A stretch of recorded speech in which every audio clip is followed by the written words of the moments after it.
Hello, everybody. My name is Connor McManus. I'm the Chief for Rhode Island DEM's Division of Marine Fisheries. Just want to let you know I'll record the meeting so it can be presented online or for people to view later on. Today, I see a number of DEM staff on, but as well as members of the public. So by way of background, this meeting tonight is to discuss the Consolidated Appropriations Act. This is our second meeting on the topic to discuss the allocation breakdown, as well as what we're currently looking to assign for impact periods as part of this disaster relief fund.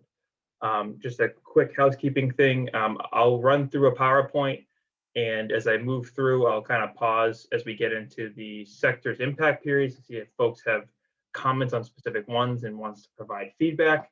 And just as a heads up, if you don't mind keeping on mute until we get to questions for feedback, that'd be great, just to be able to get through with ease. And I'm going to share my screen.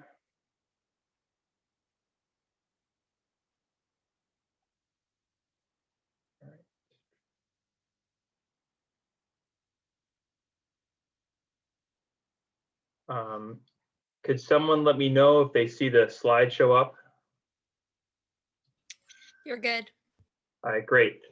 So thanks again. As I mentioned, my name is Connor McManus. I'm joined tonight also by other members of the DMF staff, staff at Coastal Resources, as well as the Director's Office, talking to you about the Consolidated Appropriations Act, which is a fisheries assistance program.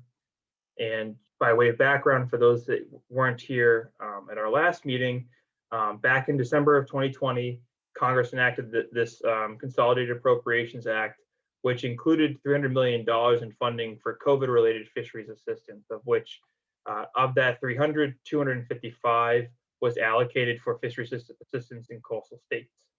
And this was then, once the act was constructed, it was back at the end of March, NOAA Fisheries announced this allocation formally. And the funding is intended to address many of the same issues that we discussed for the CARES Act, and trying to provide eligible fishery participants direct assistance from any COVID-19 impacts. And to date, we have seen preliminary guidance from NOAA pertaining to the new funds, with additional questions being answered as brought forth to NOAA. And the major guidance that we want to keep instilling for this work is that, this program is that the guidance has been to try as best as possible to keep the framework for funding similar to the last round of funding under the CARES Act, to ensure that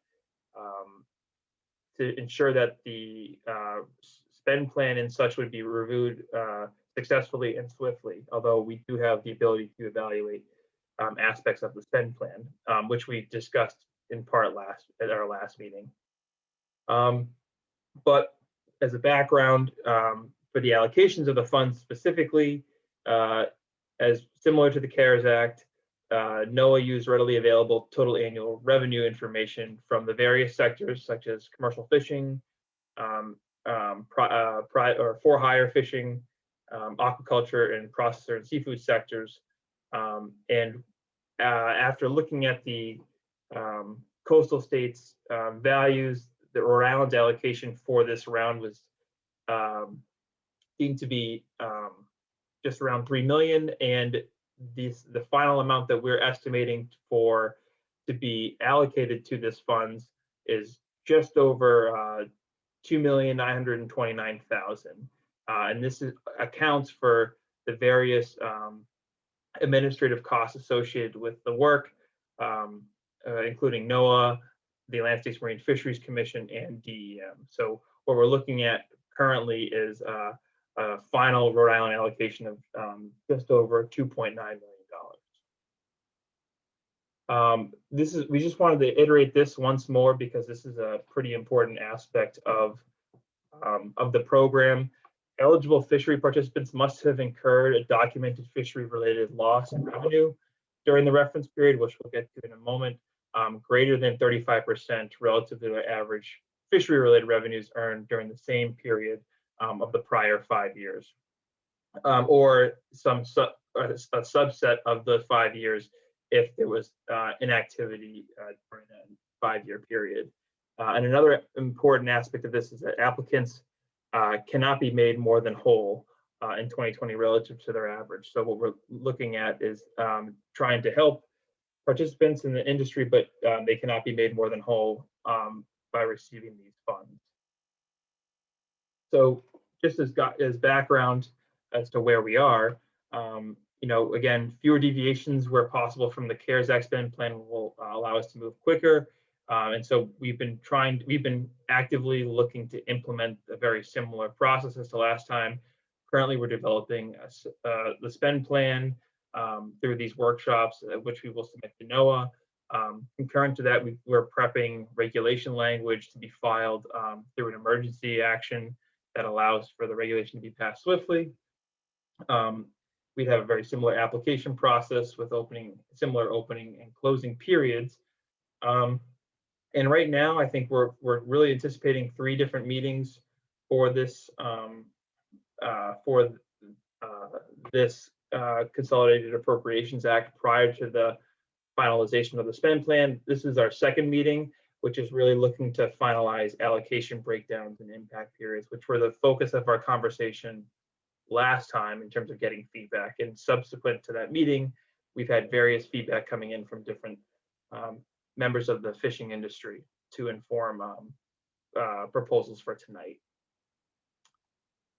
So again, we held a virtual meeting back at the end of April to receive specific feedback on two major aspects of the spend plan. The first is sector allocations and how should funds be allocated by each sector, and again, those sectors being commercial fishing, aquaculture, party and charter, and processors. The second aspect is the impact period and how should the impact period for this round of funding be changed, if at all. And so tonight's meeting is to go over the feedback that we've received to date. So I'll quickly first go over the sector allocations, and what we received to date and at our meeting last time was to try and keep the allocation breakdowns the same in terms of the percentages of that roughly $2.9 million. So what you see here is the allocation percentages on the left, which is the same exact percentages that were used last time.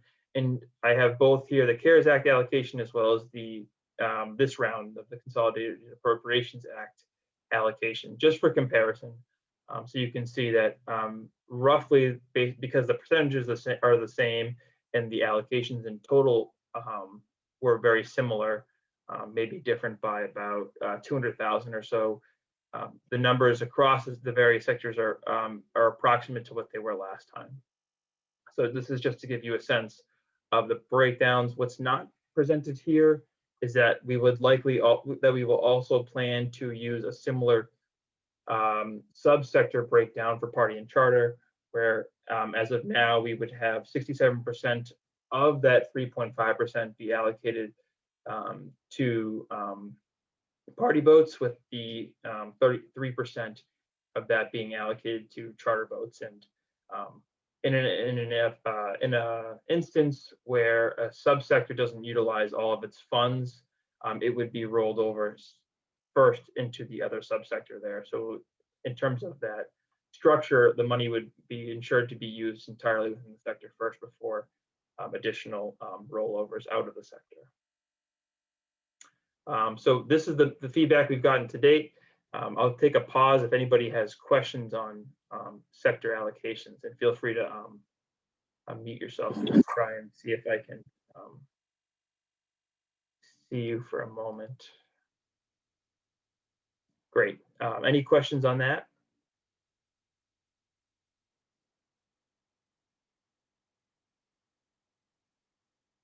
Okay, seeing none. So the first sector that we'll be reviewing is commercial fishing. So again, you'll see this a little bit repetitive, but just for comparison on the same slides. The reference period for the CARES Act was from March 1 to May 31st of 2020. when we held our initial meeting, and then as well as subsequent emails thereafter and calls thereafter, there was clearly a desire to get in this next round of funding, the summer months included, to ensure that some of the losses that were happening to this sector are now going to be accounted for in this fisheries relief fund. So from the call, there was a number of different comments as to what defined these summer months.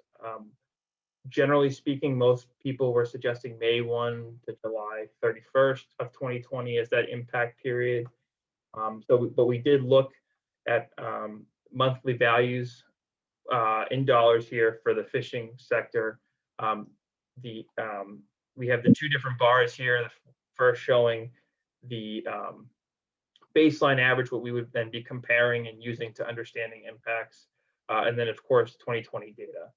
And so what you see here is, in some months the 2020 values were higher, but in this period of March to May to July rather, we do see losses occurring in each of these 3 months there, and you do see that in some months thereafter there are some gaps, maybe not 35%, and in some months like August it was actually it actually looked okay. But for the months that we have selected and we've received feedback on, we would suggest a period of May 1 to March 1st, May 1st to July 31st. Is there any feedback or comments on the commercial fishing sector?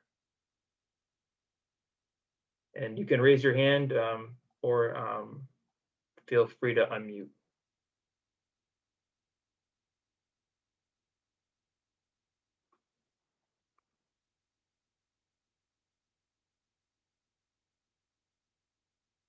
Okay, seeing, I'm not seeing any hands or comments. We can always come back, but we'll keep moving for now.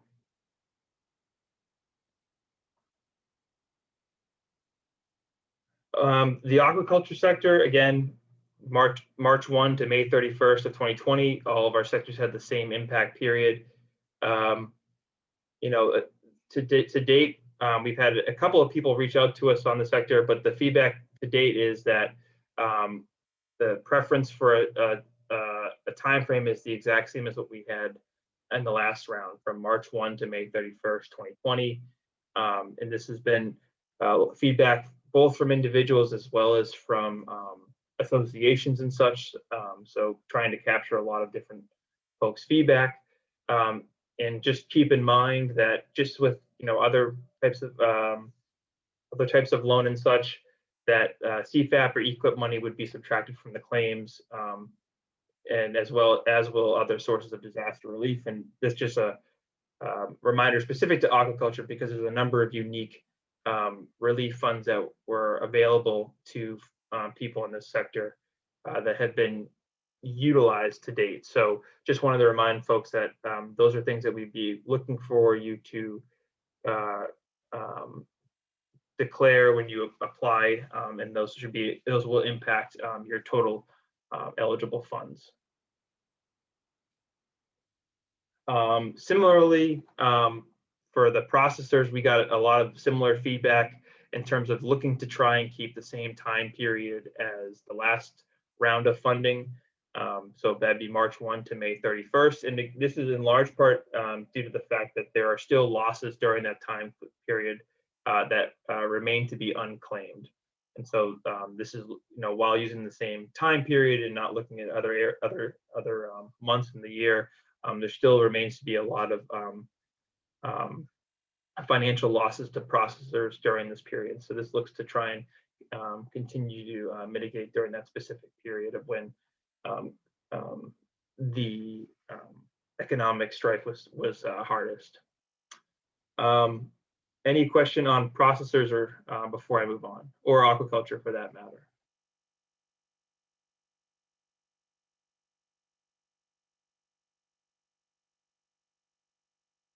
Okay, seeing none. The last one I wanted to talk about was party and charter. Again, last time, same reference period as the other sectors.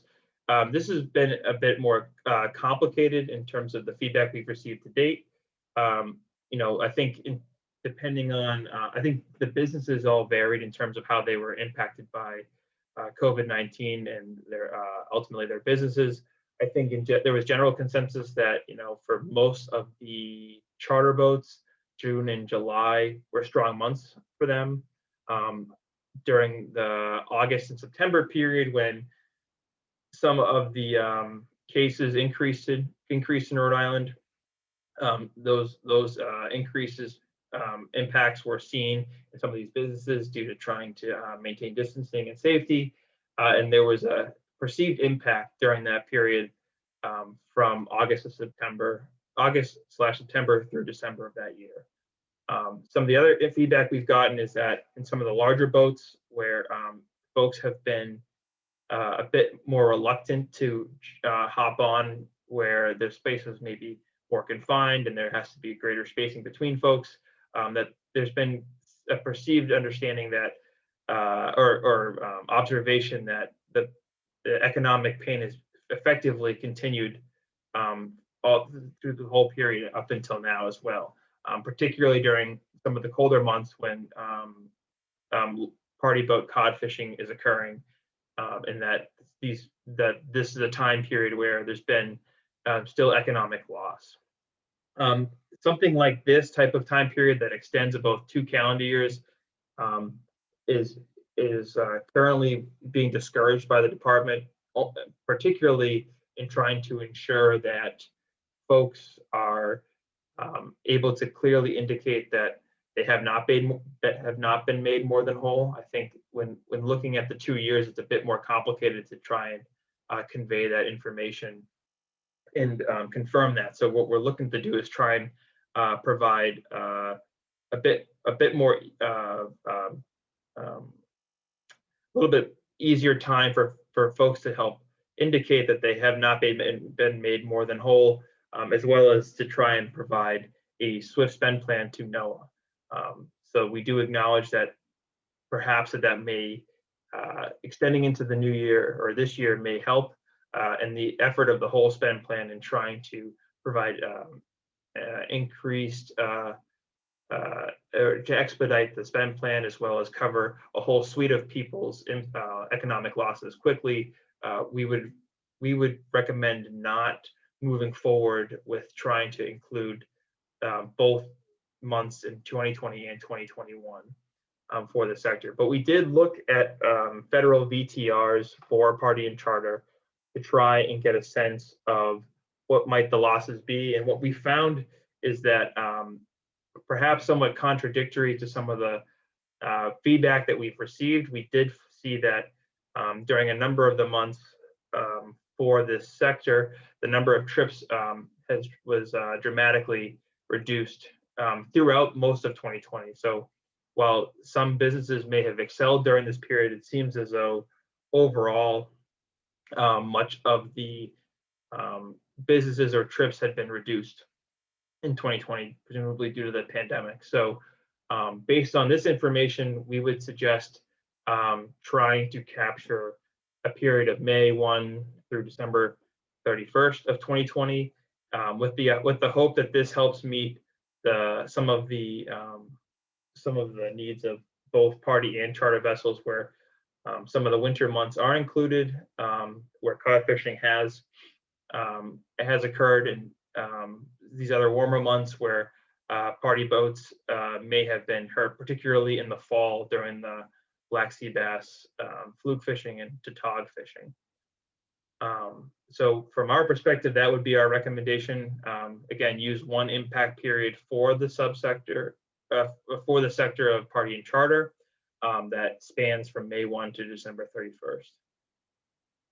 Are there any questions regarding that?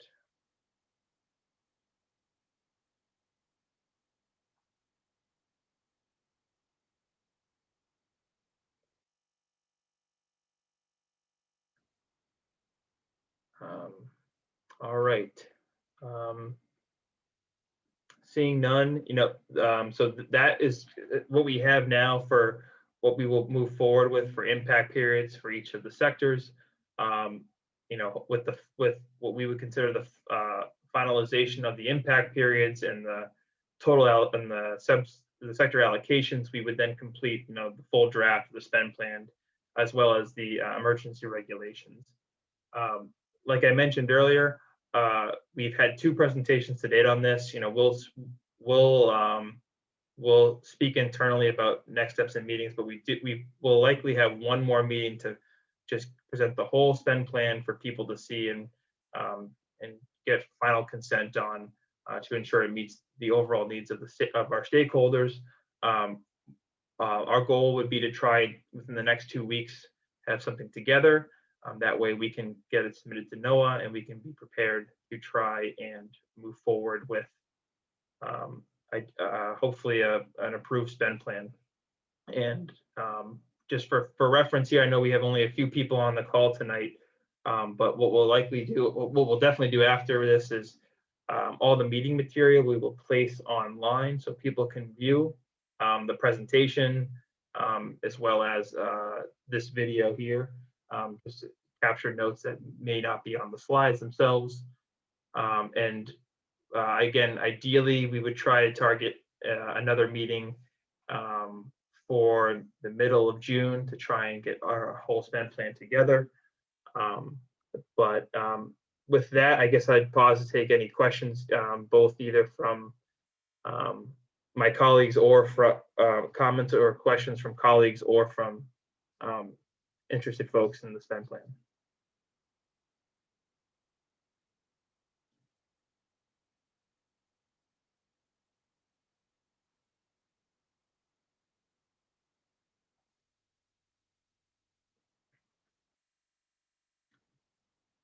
Okay. One last call. Any questions, comments? Happy to take them, and I can hang on for a little bit as well. But if not, I want to thank you all for coming. And again, we will likely get this draft ready to get together pretty soon, and hope to try and complete this process swift and for you all. And thanks again for your time. We'll be in touch soon. Thanks, Connor.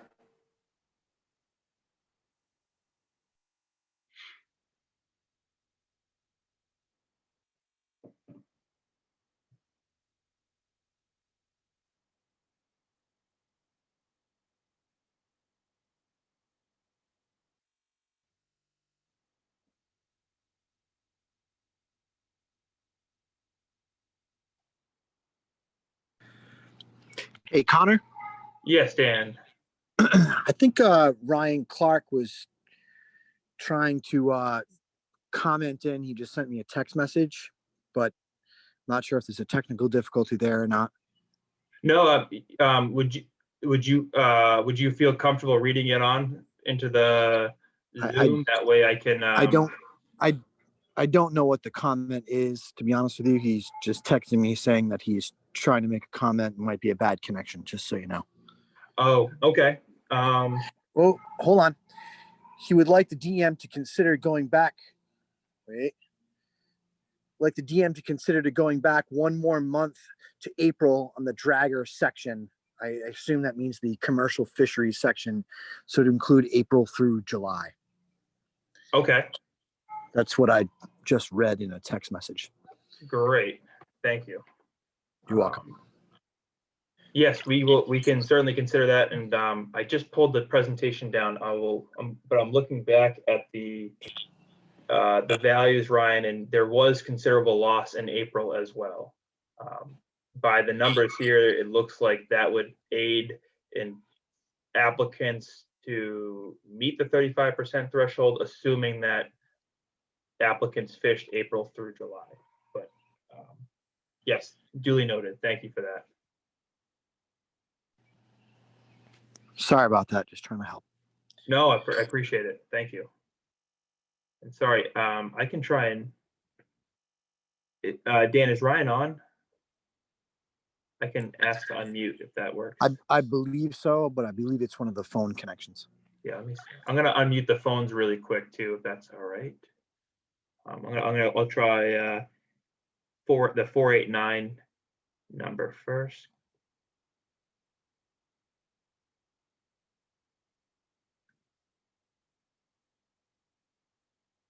Looks like they're still muted.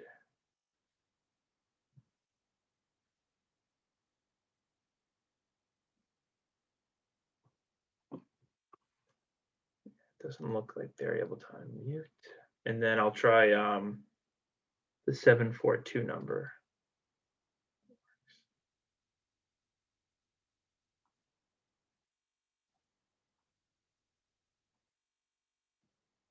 Yeah, I'm not sure. Sorry for that, folks. I will also say if you want to add any, I can hang on a bit if people want to add anything in the chat, or if there's another way that you'd like to convey, or if you want to send me an email, feel free to do so.